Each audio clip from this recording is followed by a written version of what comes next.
Hey y'all, it's me again, Rachel. So I didn't know who to tell a story about. I was asking some of my old coworkers and they told me, well, Rach, what about electrocuting bracelet guy? And I was like, yes, that's the one. We were all out celebrating my friend John's birthday, and by this point we had moved from Yen Tien because we both got a job at the same company. So we're here in SeaWorld celebrating his birthday. We go to dinner, and then after dinner we go for some drinks at the pub that I must mention. This is the same pub that Hugh stood me up at on Christmas. Is there correlation? I don't know. Anyways, my friend Katie, whom I'm sat next to, she sees this new guy that we haven't seen before. Sheko, it's a bubble. For foreigners, you see the same faces every day with the occasional new one. But we'd never seen this guy before, ever, so he must have been new. And he was. Katie points him out. Outside of China, I wouldn't have given him a second look. That's no offense to him, he's just not my type. So we have a couple pints, and then we decide, you know what? Let's not end the night here. Let's go to the rooftop bar next door. We all go to the rooftop bar next door to finish off John's night. And to be honest, the night had definitely finished John off way before. We decide, well, John is cross-eyed at this point. Happy birthday. We're just gonna finish our drinks and part ways. We're finishing our drinks and Katie sees the guy, grabs my hand, runs over to him. He's got these big headphones around his neck and a backpack that was holding his laptop. She says, "Hey, new guy, this is my friend Rachel. Are you a DJ?" And walks away. So I'm left here like, yeah, Kudo, yeah. Just sit with my drink like, sure, are you a DJ? Like, he's like, sit on next to me. I don't know why I made him sound 80 years old. He's in his late 20s.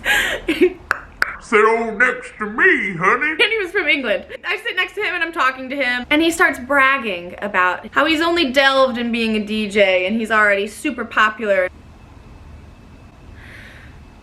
First, have you ever met those types of people when you bring up something, their situation is always 10 times worse and they totally negate anything that you say because they take it to the next level. For example, he was talking about family struggles. It was a few drinks in, I was like, okay, let's get a little personal. I share something and immediately he cuts me off mid-sentence and he's like, no. No one has struggled like me. Nobody has gone through what I have gone through. Nobody this, nobody that. And I'm sat here thinking, nobody, you're right. With billions of people in this world, not one single person. Nope. You're right. You're right. Okay. I let him listen to his own voice until it got to the point I just couldn't do it anymore.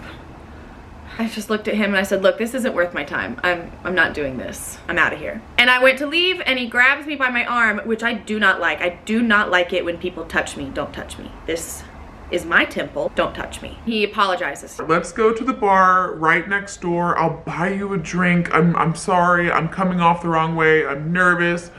Bip. You know, the usual. All right, fine. I'll give you a second chance. So we go to this next bar and he's doing it again. He's totally negating everything that I say. He's countering anything that I bring up. I'm not bringing up anything confrontational, no politics, no religion, nothing of that sort. Just opening up about myself a little bit. And it's all, no, you think you know, but you don't know.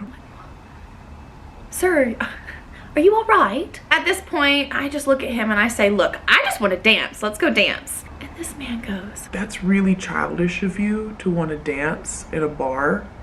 Yes, the majority of this bar is dancing. Yes, there's a live band. Yes, there is a dance floor. We're in a bar. That's childish. Ooh, I am about to give this man a piece of my mind. And he starts sobbing. I am talking full on giant galloping tears, boo-hoos, hands in the face, sobbing. I didn't even say anything. What's going on? Here we go again. Another case of going out with a man and having to be his mother, therapist, everything all in one night. Tell me, sweetie, what is happening in your life? No, I wasn't that mean. I was like, okay, well, are you okay? What's going on? It took me by surprise. He starts talking about his grandmother and how much he misses her, and while I do resonate with that, why are you sobbing to a stranger? I was like, oh. I felt sympathetic towards him, so I said, look, obviously you're not in a great place right now. How about we meet up in a few days? We can try this again. He said, Okay, can I at least get a kiss?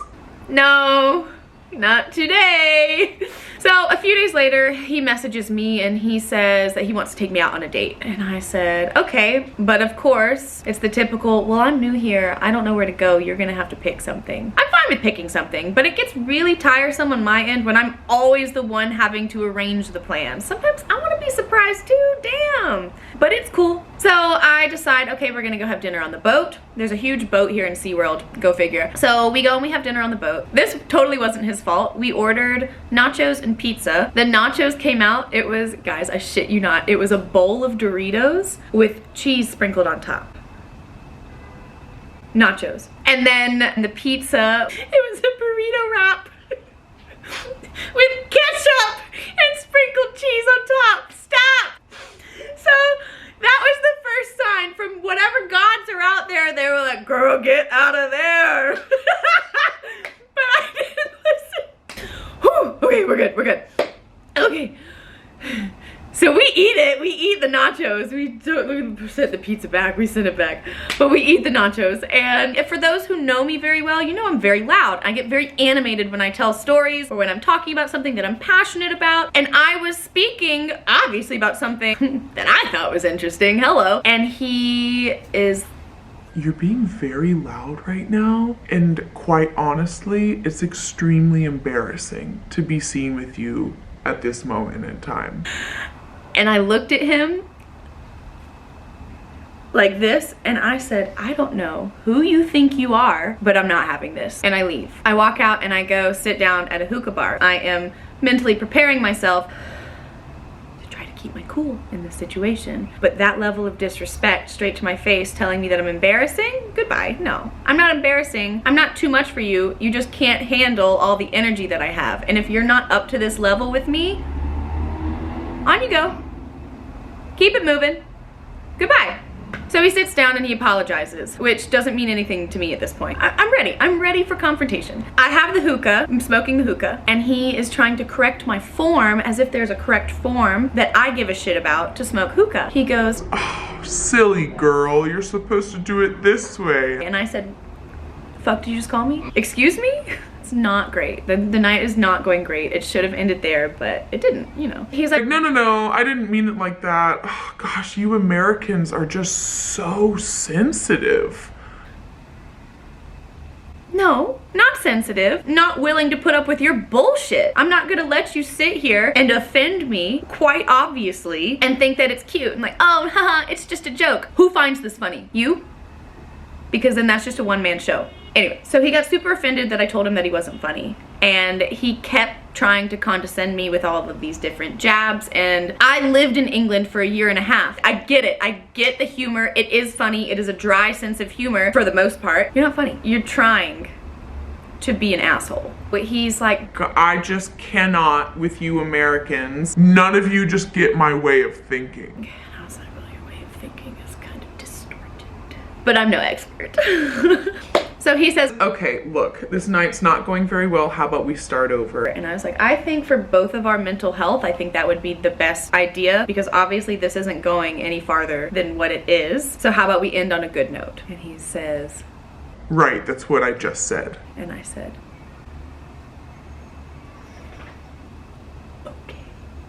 You know those people who only ask you questions because they want to answer them, so they're not actually actively listening, they are simply waiting for you to finish speaking so that they can get their thoughts out. So he's asking me all these different questions, and he doesn't even bother to let me finish a sentence. He cuts me straight off in the middle of it, and he's like, Well, actually, this and this and this and this and this with me. Me. I'm gonna give you the autobiography of me. that I don't give a shit about. Like, man. So then he asks me, Do you own your own business? I didn't even answer it. I said, do you own your own business? And he says, Yes, actually, I do. I was on the English equivalent of Shark Tank. I was on Dragon's Den.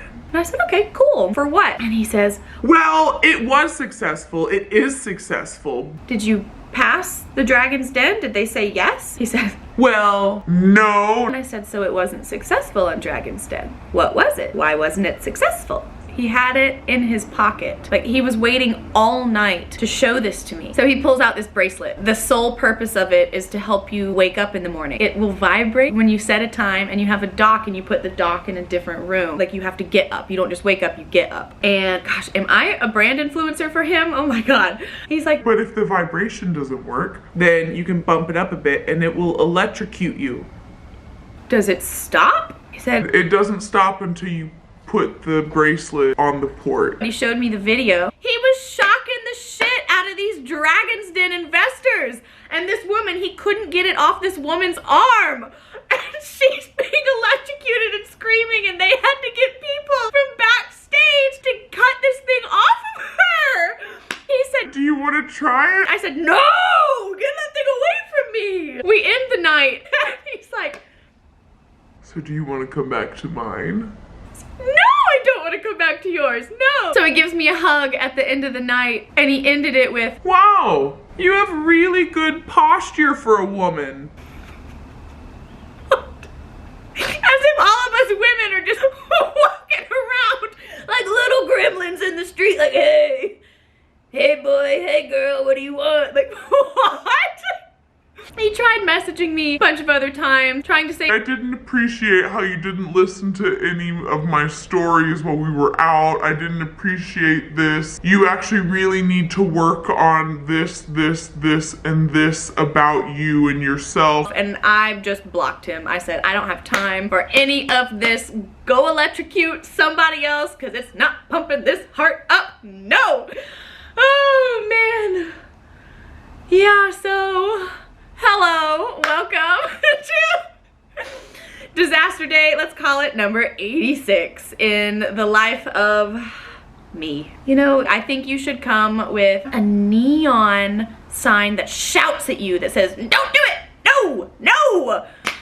But you live and you learn. Until next time, y'all, hope you guys enjoyed this story. I've got the next one underway, so stay tuned. All right, see y'all later.